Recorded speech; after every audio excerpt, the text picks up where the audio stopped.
energize, electrocute like a hot live wire.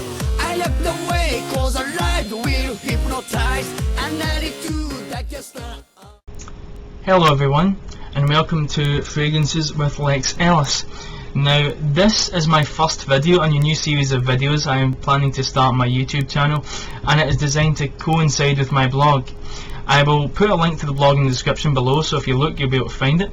And my blog consists of, at the moment, it's got 5 entries. I just started a few days ago about adding to it, and mostly how-to guides. And I get a lot of questions: how do you wear this fragrance, how do you wear that fragrance, does this smell dated on me, does this smell too old, will this smell wrong, will this not fit my age group? It's different questions, so I thought instead of answering these different people, I put up a blog. So yeah, I looked at blogs, sent it to a few people and thought, quite like this. So I was thinking to myself, why don't I start a video series? I noticed a lot of YouTube users doing it. I thought, I might as well, what have I got to lose? So this is my first video. I'm going to start with a cologne that I've had lots of questions about, and it is a classic, one of my favourites I'd like to add, and that's Paco Rabanne Pour Homme.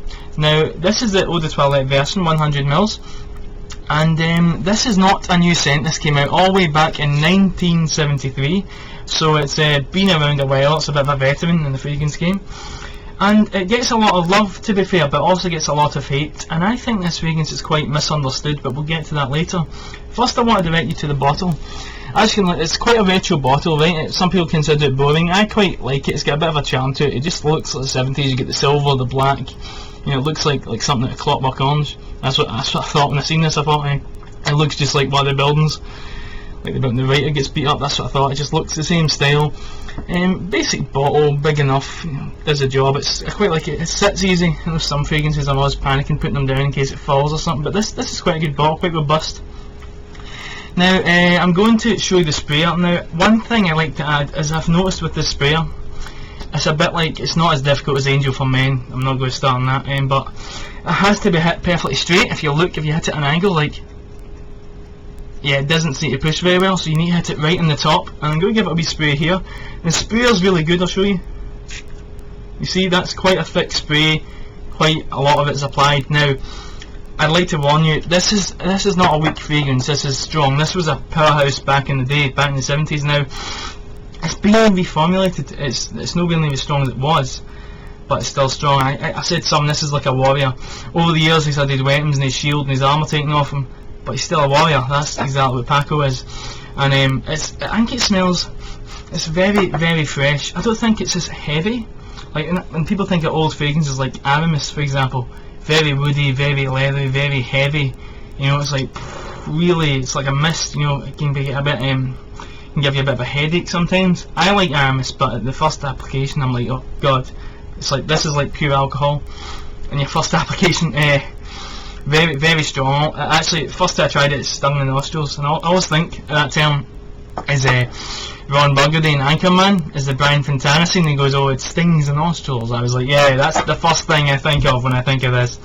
So after it's drying down for a bit, you get this very pleasant sort of barber shop smell. I mean, it smells like you've just shaven. That's what I get. It's just clean, fresh, and I really like it. It's quite light for a 70s fragrance. It's not heavy and leathery like some, like I mentioned. And the age group for this, I would say, to be honest, I would say 18 and above. A lot of people go, oh, it's for someone in their 50s, it's outdated. I hate that term, outdated. There's no such thing as an outdated fragrance, in my opinion. I think fragrances are just appreciated by different people. Like a classic car. Someone will look at a 50s car and be like, yeah, it's gorgeous, that's a real piece of history. And someone who's not interested in cars will look and go, that's old, it's boring, get a new car. It's the same thing with fragrances, really. But this has a bit of a charm to it. A lot of people go, oh, Sour is more powerful, Sour is the more superior fragrance. Sour is a fantastic fragrance, it's a bestseller as well. But Paco has a bit of a charm to it that I just don't think Sour has. And yeah, this was quite difficult to get because you can get the aftershave version. I got the aftershave as a Christmas present, which got me right into this. I thought, I really want to try the EDT. So I was looking around and I couldn't find it anywhere. I said to him, do you have the EDT of this? Oh no, only the aftershave. So I went on to Amazon and I got a good deal, $24.99 for the 100ml that I'm showing here. And so I was quite chuffed when this arrived in the mail. And I think everyone should have this in their collection. I think it is quite versatile. It's not, even though it's strong, if you use it, I wouldn't recommend. I would say 4 sprays max, and that's a maximum. Personally, I would go for 3, but if you really, let's say you have a skin and it doesn't really last on you, I would go for 4. But 3, I would say, is the norm. 1 in the chest, 1 in the lower neck, and 1 in the back of the neck, so you leave a trail. That normally works for me. Sometimes, you know, if you're doing 4, I would do the chest, the lower neck, back of the neck, and I would spray in 1 wrist, and after that, press the wrist together like this.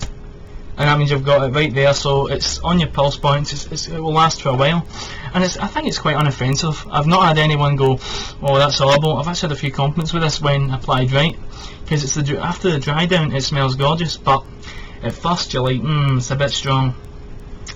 But I would definitely recommend this. Try and look it out if you can. Try and get us. I'm not sure. Maybe Fragrance X will be able to sell your sample, but if you were in the store, try and smell the aftershave first, because that will give you a sort of basic idea of what this would smell like. So yeah, I think about covers it up. I'll link you to my blog in the description below, and please tell me what you think in my comments, and please tell me what you think of this video. If it sucks, tell me. If you thought it was funny, tell me. If you thought I didn't cover enough of the fragrance, do tell me as well. So everybody, thank you for watching, and have a good day.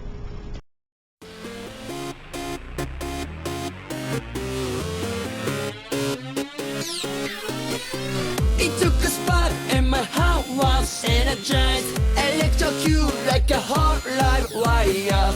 I left the way cause I lied will hypnotize. An attitude that can start